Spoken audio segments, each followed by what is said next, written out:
Algumas pessoas perguntam para nós e têm perguntado por que nós existimos, qual é o nosso propósito, qual a finalidade, aonde a gente quer chegar, como que aconteceu tudo isso. Em alguns vídeos a gente conta um pouco sobre a nossa história, como é que aconteceu. Nos últimos tempos a gente tem feito vídeos de reflexão, vídeos de meditação. Nós temos feito áudio para meditação guiada e orientada. Nós temos feito também algumas entrevistas com pastores, alguns depoimentos. Eu fiz o meu depoimento pessoal, o Adriano fez o dele pessoal. Recentemente lá no canal também, você pode olhar, tem um depoimento do Adriano. Após um ano de um ciclo que ele passou pela denominação que ele pertencia, que nós pertencíamos, a gente percebe assim que a cada encontro que a gente vem tendo, e os encontros são semanais, né? Todas as sextas-feiras, à noite, a gente percebe assim que a gente não repete o texto, a gente tem uma riqueza muito grande aqui dentro.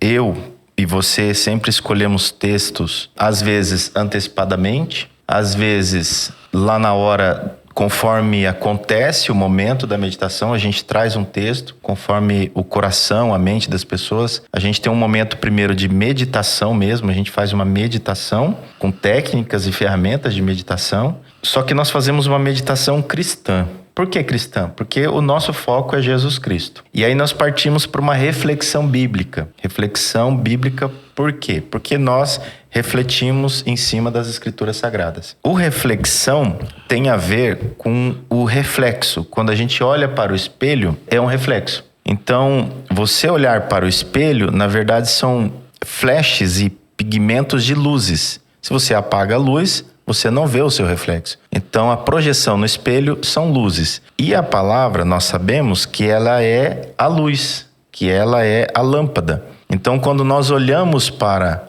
as Escrituras e lemos a partir da leitura, a gente faz uma oração simples, uma oração sincera, e aí nós desenvolvemos durante esse período da meditação a escuta ativa, o ouvir na essência, e aí a gente começa a ter uma reflexão, ou seja, esses pontos de luz que há em nós e que há na palavra, nas Escrituras abertas, após uma oração, a gente começa a olhar para as Escrituras e ela faz um reflexo sobre a nossa vida. Ela tem um efeito, né? E essa reflexão faz um efeito e gera esse impacto. E aí dentro disso, cada encontro, o Espírito de Deus, o Espírito Santo de Deus, ele faz um movimento em cada um particular. Sim. Vamos falar um ano e pouco, a gente tem visto pessoas se convertendo entre nós. Sim. Pessoas que são praticantes e atuantes dentro de igrejas e se convertendo a Cristo. Não necessariamente elas saem da denominação que elas estão. Sim. Porque nós não somos uma igreja, né, Dri? Não. Nós não somos uma denominação instituída como uma comunidade igreja. evangélica. Nós não igreja. somos uma comunidade. Nós utilizamos um processo de técnicas. Quando a gente está conversando aqui agora, nós estamos no estado beta. É um estado como se fosse uma mesa de escritório. Nossa mente está como se fosse um ambiente de trabalho. Como se fosse uma loja onde você está usando o balcão, mostrando roupas ali no balcão, ou uma oficina que você pega as ferramentas, ou no escritório, né, com os papéis, documentos. E aí depois nós vamos para um outro momento do nosso estado de alfa. Então a gente já desacelera um pouquinho os hertz, então a gente percebe que aí já começa a entrar num estado mais calmo. A voz desacelera, você tem mais consciência da respiração, você sabe onde você está, com quem você está, no sentido assim, de local. E aí depois a gente vai entrando em outros estágios, teta e outros, para que a gente consiga acessar o máximo possível. A gente vai pelo menos 3 níveis. Porque o tempo que nós temos, nós começamos na sexta-feira às 20 horas, 19h59 começamos, pontualmente. Então a gente investe ali 20 minutos, 30 minutos na meditação.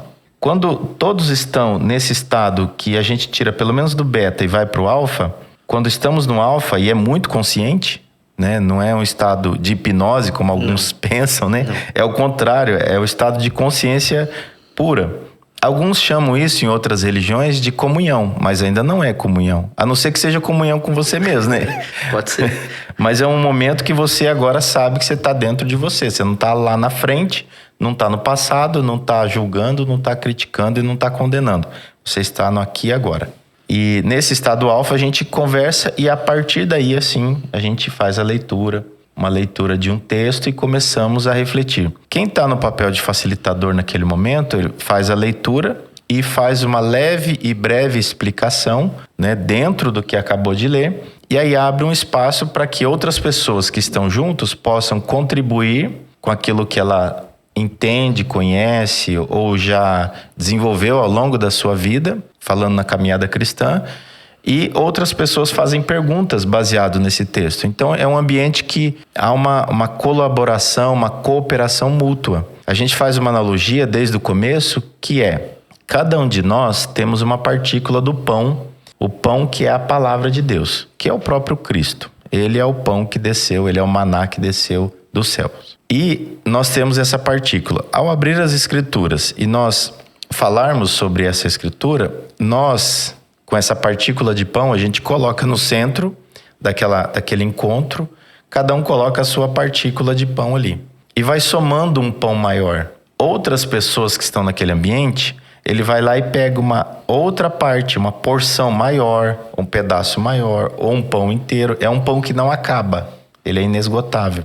Ou ele pega de volta a partícula que ele tinha, ele pega de volta, não, quero levar só o que eu trouxe, eu vou levar de volta. Eu continuo achando a mesma coisa, ou entendendo a mesma coisa. Outro, ele deixa aquela que ele colocou e pega uma outra parte, e leva uma renovação da sua mente, um desenvolvimento, uma transformação. Isso tudo de uma forma muito natural, né? Simples, natural. Natural. Então, hoje nós temos, Dri, me ajuda a lembrar. Sim. Hoje nós temos os encontros semanais, que acontecem e são presenciais nas sextas-feiras. Isso. Das 8 às 9h30, até umas 10 horas no máximo. Após, nós temos o famoso e a famosa, o pão, é um pão caseiro, com um fermento natural. Isso. Então, não faz mal para o estômago, ele é um pão que é feito com bastante carinho, pelo menos pela nossa mãe, que é a irmã Rita, e pela Zélia, que é a nossa tia, né? A tia Zélia. Elas fazem esse pão com muito carinho. E também a gente faz uma sopa. Essa sopa ela é variada, né? Um caldo. E aí, eventualmente, ou é minha mãe, a mamãe, né? Ou a irmã Cecília. Sim. Ou é a Regiane. Sim. Eventualmente, uma pessoa ou outra se dispõe a fazer essa sopa. E cada um faz de um jeito diferente, um caldo diferente. Sim. É sempre uma surpresa, né? Sexta-feira. Sempre. Vamos lá, então no domingo a gente tem o online via a gente começou agora, acho que em setembro, né? Via Meet, então é um ambiente fechado, onde as pessoas do Brasil, até fora do Brasil, têm nos acompanhado, estamos juntos. Lá a gente não consegue fazer uma meditação mais profunda, porque não há a mesma... ambiente, né? Container, né? Ambiente, né? Uma psicogeografia onde a gente consiga alcançar isso. Então, a gente faz uma leve meditação de aqui e agora, traz para aqui e agora, rapidamente, e a gente já vai para uma reflexão bíblica. Isso. Uma coisa que a gente sempre reforçou e hoje a gente reforça cada vez mais é que é interdenominacional. Sim. Independente da sua denominação. Nos grupos lá presencial, que é aqui em Londrina, tem pessoas de diversas igrejas, católicos, batista, presbiteriano, enfim. Tá tudo ali com a gente. Como a gente não fala de nenhuma igreja, a gente fala somente de Jesus Cristo, tudo fica mais leve. Além desses encontros que nós fazemos semanais, nós também temos, dentro do Instituto Meditafé, a gente tem alguns projetos. Então, são os encontros semanais da meditação e a reflexão. Nós temos agora, iniciando o EMIM, daqui a pouco você fala um pouquinho, que é um projeto de estudo e ensino musical. Nós temos apoio a missionários, então nós temos o Instituto Meditafé apoia um missionário no Brasil, ele anda pelo Brasil, cuidando de uma determinada igreja, e nós temos também um outro missionário que está na Itália, trabalhando para levar o evangelho e falar do evangelho. Nós também temos o Pão Nosso, que é aquele que a gente atende algumas situações, famílias, ou é o pão na mesa mesmo, ou é o alimento, ou é uma oração, aí entra na capelania, uma visita.